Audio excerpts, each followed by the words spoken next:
Hey guys, in today's video, I'm going to show you how to check sent friend requests on Snapchat.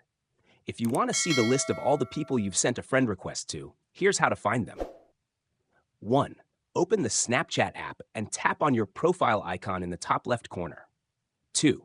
Scroll down and tap on Add Friends.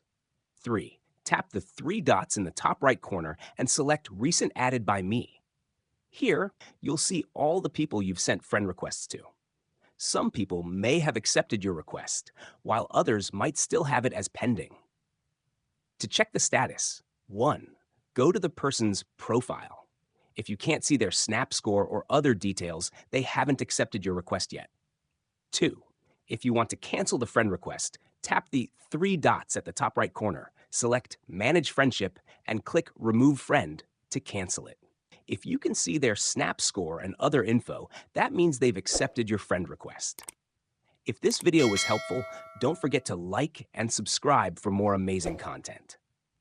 Thanks for watching.